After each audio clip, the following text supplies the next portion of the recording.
Hi, I'm Bez, co-founder of Drop Gym and British champion in bodybuilding. And I'm Amrit, the founder and CEO of Walfinch, which is a home care franchising business. And we're here today talking about bones and muscles. Yep, next episode. Yeah. We've discussed some of the topics that are, coming up today previously. So I kind of look at this, and this year I became the ambassador for the Royal Osteoporosis Society, one of their business ambassadors. And so I've really started thinking about bone density and bone health. And what I've really realized is that muscles get all of the good PR, man. Yeah. What is that about, right? And they're directly related to each other. Yeah. Like if one is dense, the other is dense. Usually. Is that right? Yeah. And even osteoporosis. I mean, what are the stats? We're looking at so, one in 3 women. Yeah. Potentially dealing with it. Yeah. In their life, which is super high. And when you think about the demographic that I work with, probably actually quite similar to your demographic, but like over 55s, the statistics are even higher than that. It is, and even men in that stage, it's kind of 1 in 5, I think. And and women deal with it a little bit earlier than men do. Menopause has such a large drop in estrogen, and there is a correlation between your estrogen levels or testosterone levels and how much bone or muscle density you have. And so you're saying the two things are generally related? Yeah, they're in line, sure. So what does that mean exactly? So what do I need to, how do I train so for it's the like bone density? If you're squatting, that means you're obviously improving muscle density, but you're also putting the bone under pressure. Right. And the tension or the trauma of it is creating, denser bones. Okay, so it's hard to do one without doing the other. Yeah. And so what do I need to build muscle without the joint or the bone actually being under pressure? That's interesting, And so you're literally training the bone, you're saying?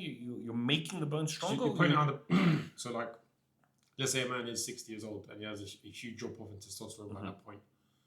He has 2 things he's gonna face. Osteoporosis. Yeah, could happen, could not happen. It's not inevitable. But he's either going to have a sudden trauma, which creates a crack or a fracture or an issue, or he's going to have lack of trauma. So he just doesn't move, doesn't do anything. It's almost the equivalent, because one or the other is going to lead to the same problem. So fracture is basically as bad as not doing anything and just letting your bones get more brittle. Getting a fracture from not doing anything becomes super high. It's just a matter of time. It could be like you rolling out of bed rather than you falling over in the gym or falling over while you run or having like a real injury or a real incident like that. If you just don't move and don't do anything, the likeliness of you getting a fracture or a problem from just the smallest thing becomes high. You're vulnerable. So it just plummets. So my bone density just plummets unless I start doing something about it. Yeah. So then what do I need to do? When we first talking about exercise, what am I doing? So I mean, there's we've discussed some of the main exercises. You should do some sort of hang, pull up. You should do squats. You should do lunges. You should do some sort of press. There's like the 4 or 5 big things. But I think outside of that, the gym is one thing, but actual general movement is more important or as important. So like, I always have my own angle on stuff as you've seen. But like I always say that old people who have stairs in their house, so like look, the stairs here that go upstairs and actually go up and down the stairs 10 times a day are much less likely to face an issue than someone who has a 1 floor flat and is never doing that. Is that right? Okay. Yeah, because you're using there is you lunging upwards, and then you go downwards. It's the same as like the main rehab movement for an ACL, which is you extend one leg straight and the other leg bends, and then you change. It's the same thing. That's you get to do it repeatedly, and you don't think about it. Which is something someone could.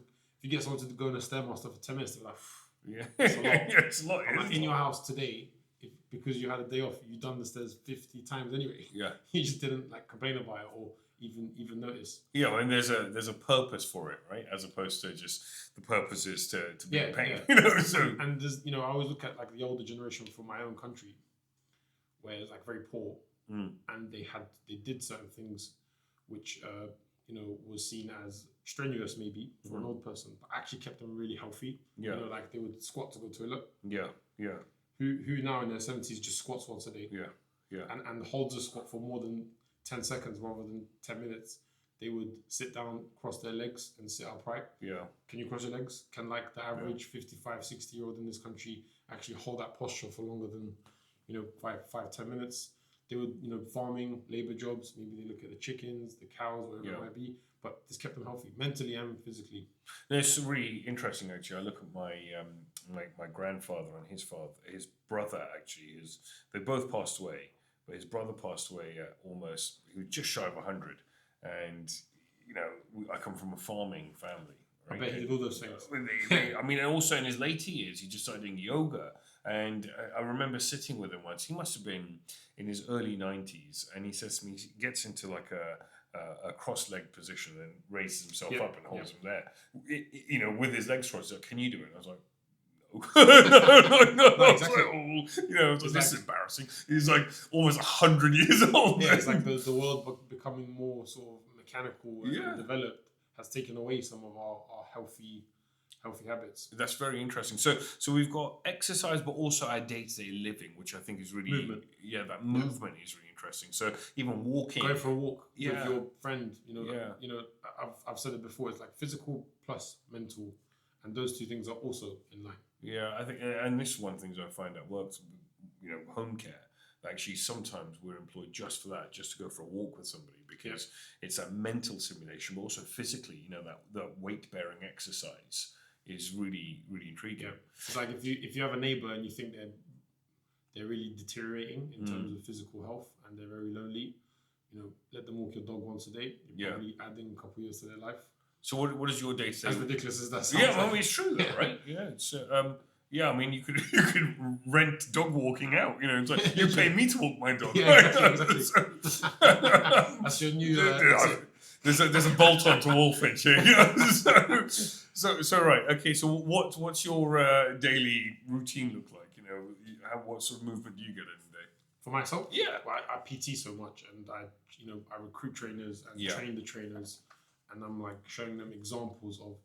I don't train myself a lot currently for the last couple of years because of the sort of demand of drop gym. But I am on the ground. I'm like lifting dumbbells, bars. I'm always executing movements. Yeah. Showing people technique, talking them through it, and it's an on your feet job as well. Yeah.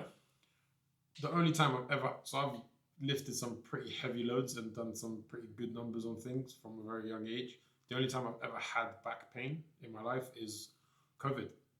Because you weren't moving as much. Yeah, I'm like sitting on the sofa for a couple hours a day. Interesting. And like my movement is minimal. Yeah. And I start to feel a strain even though I'm not squatting 200 kilos anymore. Yeah. It's like the lack of movement was more of a problem for me than heavy movement or too much movement. So I've got to ask, so what's the heaviest squat you've ever done? Heaviest? I didn't really back squat a lot. Okay. I back squats to sort of the age of 21. Right. And I felt like it didn't work on my quads enough and it was too much on my glutes and hamstrings. So I transitioned to front squats and basically never really went back. I front squat 210 kilos. Nice. And my kind of max. What about a bench? Same. Yeah. I had a 210 kilo bench. Same on a dead? I never really deadlift either. Yeah. I did RDLs. Yeah. I think my max RDL was about 260, 250. Nice. For a few reps. These are like one-offs. That's very cool. It's like me actually being motivated or annoyed by someone or watching a Ronnie Coleman video and then my missus is like, all right, let's see what's going on here. Let's just see what can... So does lifting that level of weight damage your bones and joints? Just the risk of injury becomes high. Yeah. And the execution of the movements become a bit sloppy. That's why I never really went under 8 to 10 reps of anything. Yeah, okay. It was like a few one-offs. Yeah, where I'm recording something. Yeah, I am training with someone who's super strong. Like, let's see what we can. Let's see what we can do here. Yeah, yeah. There was like a couple ego sessions, but because I never really stayed in a low rep range or did very heavy movement, I never had any injuries. I had one like ACL problem. Yeah, from football. Right. Actually, in the gym, at whatever weight I was or whatever weight I did, no injuries. Which is quite. I mean, think about how many hours I actually did in the gym for how many years to have no real joint ligament issues or muscle tears is good. That's great.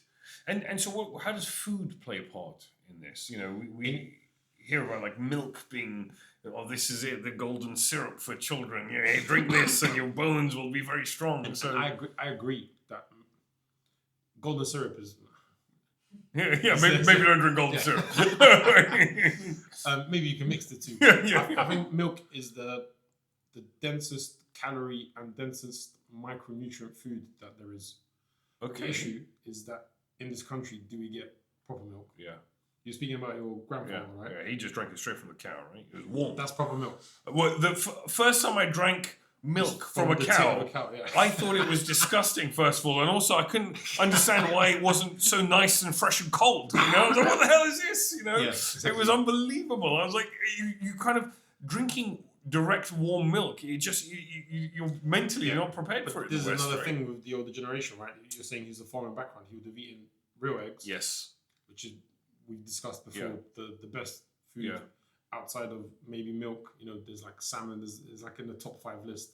And he would have had milk every day. He wouldn't have said, "Oh, I'm lactose intolerant." Yeah, no, there was none of that. Beautiful creamy milk. What's oat milk to you? I've got many things I can say here that are not podcast appropriate. But Exactly. So, like, I think milk is really good for people and really good for kids. Yeah. But I think the Western world, or Eurasia, if you want to say that, has a bad quality of milk, and because cows are producing so much milk for so much time, they start having bacteria in their milk.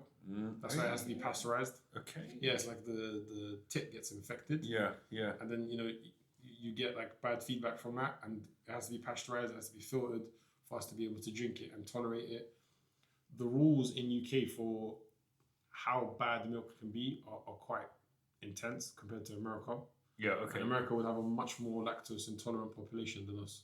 Because the milk is so bad. Yeah, and we'd have a much more lactose intolerant population to many other, like Kosovo. Yeah. That's not a thing. Yeah, like India, it's not a thing. Like because you and have maybe your own cat, aggravates people at a certain age after a certain time. Yeah. But everyone becomes more lactose intolerant as they get older.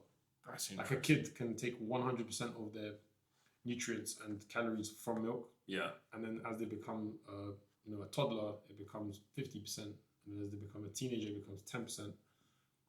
So the older you get, you should have less, but I think you should always have a little bit if you can get good milk.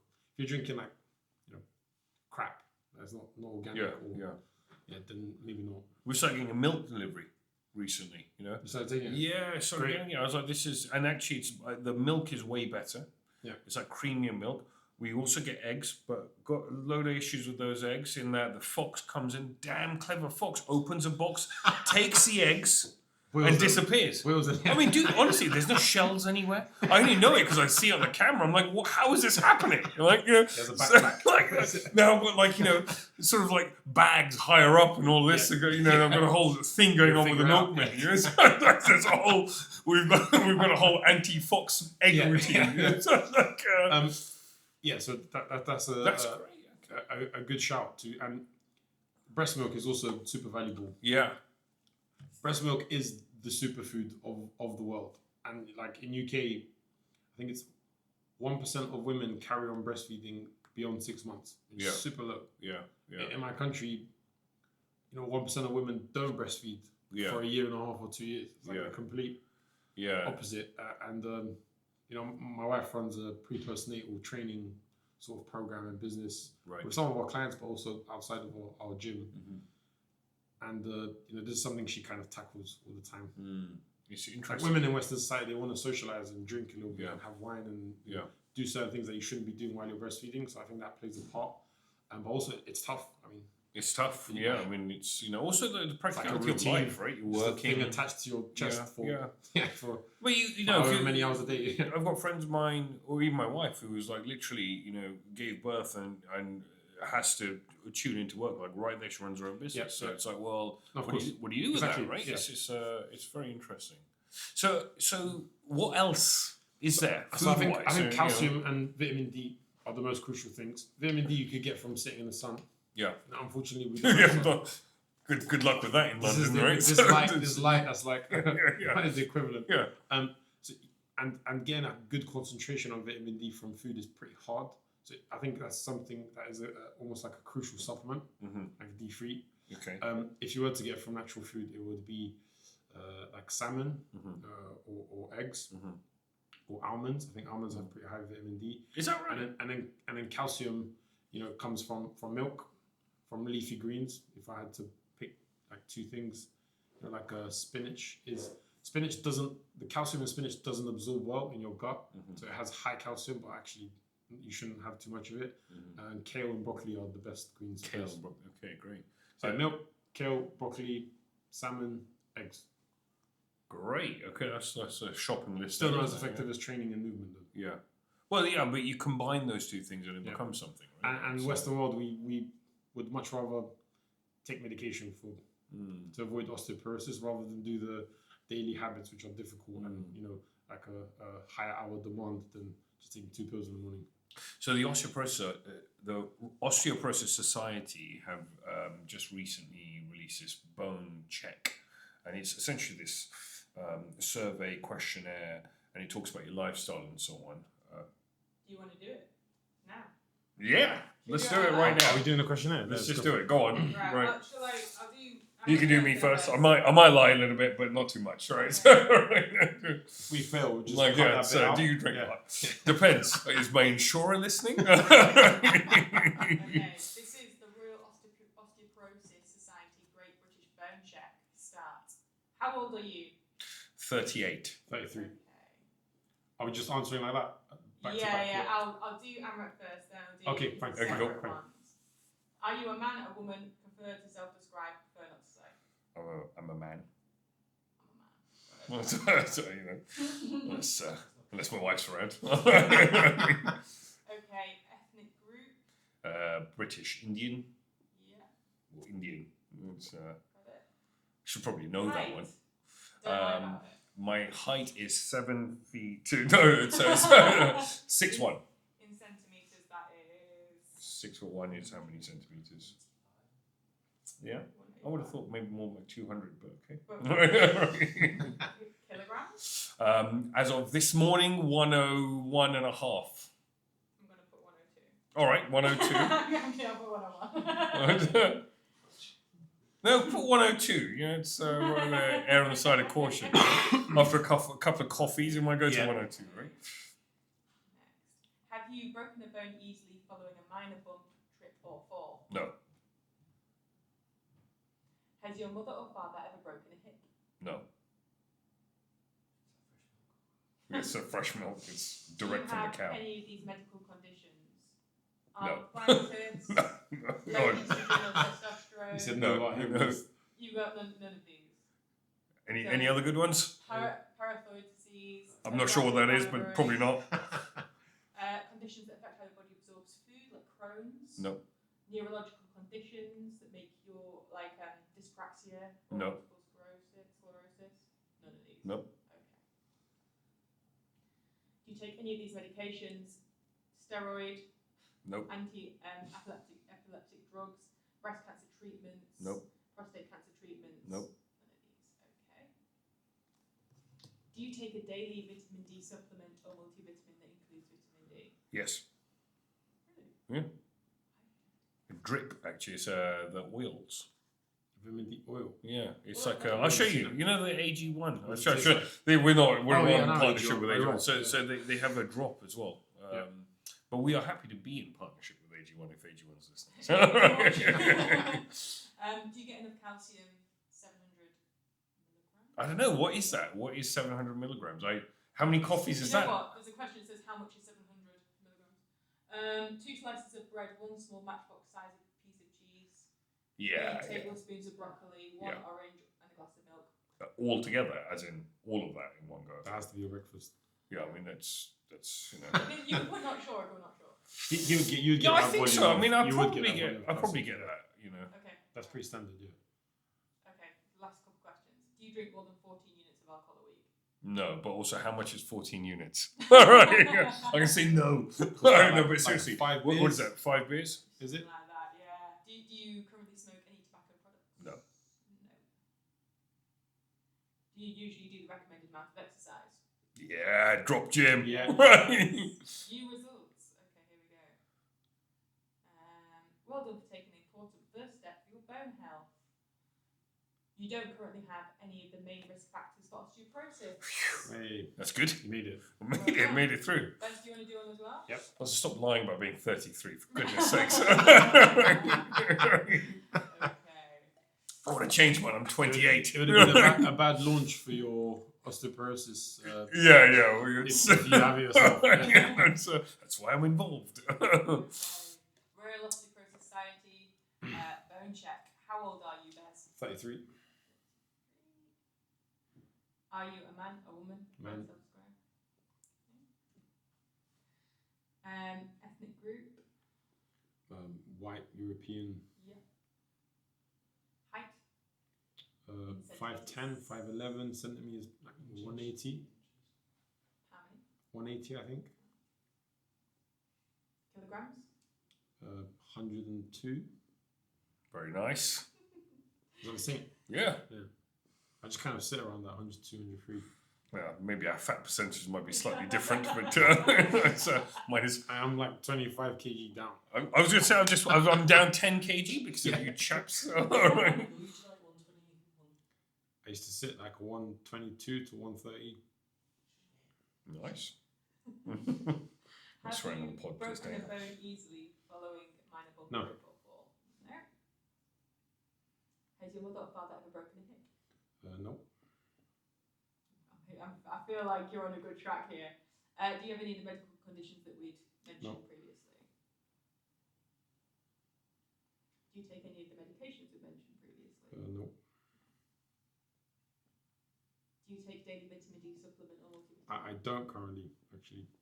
Oh, Bez. Come on, Bez. I used to religiously, but I Do you haven't. get enough calcium? Yes. Do you drink more than 14 units of alcohol a week? No. Do you currently smoke tobacco products? No. Do you get the recommended amount of exercise? Yep. Okay. Well done, taking part. An important first step for your bone health. You don't currently have any of the main risk factors for osteoporosis. Goodness work. work. There you go. Well done, Good guys. work. Relax now. Yes, you can just chill out. It's tense for a bit. Need the gin now. That's very. It's interesting. I think it's a great piece of work that the ROS, Royal Osteoporosis Society, are doing there, just to sort of publicising the whole thing a bit more. Just by asking those questions to everyone, Yeah. they're already aware of like 3 things they can just do to Yeah. improve anyway, whether Yeah. they fail or don't fail. Yeah. I Like think. 700 milligrams of calcium. You know, it's like someone now thinks I could probably just add a bit of broccoli to my day. Yeah. And that's it. It's Actually, pretty good. it even got me thinking. Like, I know I'm doing that because actually, then you throw in the milk from the coffee and all that kind of stuff. It's coming in, but actually, I should really think about that. You know, broccoli or whatever, and it's easy wins, actually, isn't it? So okay. So we've covered a couple of bases here. You know, exercise and food and so on. So athletes and people like yourself that have been bodybuilders and so on. Do you have stronger bones than the average? For sure, because we have stronger muscles. And Really? your bone gets put under more pressure. Yeah. And bone is like a regenerating thing, same as muscle, just much slower. Yeah. Like Yeah. your bone structure could be completely different. You could have a completely new bone in your body 10 years from now than what you have now. Is that right? So Yeah, it 'cause that is regenerates. You know how people get taller? Yes. There's this thing where they Yeah. they make men taller because there's like short man Yeah, syndrome. they sort of break So their knees. they and cut put their like a- shin. Yeah, yeah. And they like extend it and put a Yeah. rod in between. But over time, the bone grows to attach to the rest of the bone. Yeah, yeah. I Wow. mean, it's kind of insane. The whole. I mean, that's that's crazy. I think, but Yeah, I mean, easy coming from us when we're. Yeah, I 6 mean, foot or true. whatever, But I just think from the trauma you put your body through, that sounds like really You probably serious. can't walk for like 5 months. Yeah. Probably can't walk properly for like a year. So, Gosh, yeah, wow. it's pretty, it's pretty insane. But yeah, as an athlete, you're putting your bone under pressure, you're putting your muscles under pressure. So both improving density and undoubtedly, like an Olympic weightlifter or a powerlifter, bodybuilder, will have a much denser, level of bone and muscle than the average guy or girl. And at what age can do you stop increasing bone density through exercise, or does it never stop? I think that I don't actually know the answer to that, but I would assume it's in line with how your testosterone peaks and stays or increases slightly. Maybe if you become like fitter, healthier, and better at your sport. But I'd say probably men and women beyond 40, it would start to maintain or slightly go down. Yeah. Same as your hormones. Yeah. Honestly, all four of those things, estrogen, testosterone, muscle, bone density, could all be in a chart and kind of along the same lines, be along the same trends and ups and downs based on age and activity. That's super interesting, and it's really got me thinking as well, just about bone density. One of the things I've been thinking about this year has been, yes, I've started training pretty hard again, thinking I need to drop my weight and so on, but actually that so much of it has not been aesthetic, it's been about all the other factors. Yep. Bone density being one of those, and since working with the ROS and reading all the stuff that I'm reading, gosh, it's really got me thinking about that. I think, well, okay, if I cannot break my hip in my later years, if I can not break bones in my later years, it might mean that I live for a little bit longer, I spend more time with my kids, all of that, because actually I don't have all the knock-on effects. I mean, chance of a hip displacement for you becomes close to zero just because you're squatting. Yeah. Whatever way you're squatting, and you're here 3 days a week and you're active. But like the angle of it being something you regenerate, which is protein. Protein is growth and repair. Basically means that you're eating protein for muscle, but also for bone. Yes. Just a very marginal amount of that goes towards bone regeneration, and much more of it is, like your muscle. And so what can we do to kind of publicize bone density and bone health? Go gym. Yeah. And add stairs to your house. Add stairs, that's right. Upstairs extension. But and how do we get that to the mainstream public? This is one of the things I've been talking about with the ROS. How do we start talking about this more? Do you think? I mean, you're really out there in the health industry.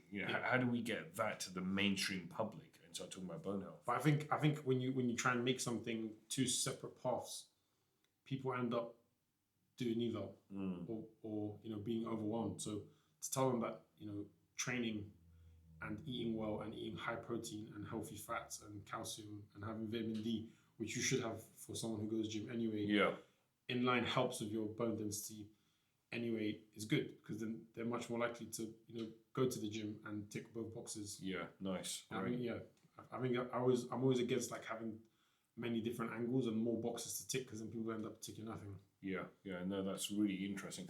So I'd like to ask you, to start wrapping up here, have you ever broken any bones? I've broken a bone in my I've had an ACL tear, which is a ligament, not a bone. I've broken a bone in my hand here. How did you do that? Before, goalkeeper.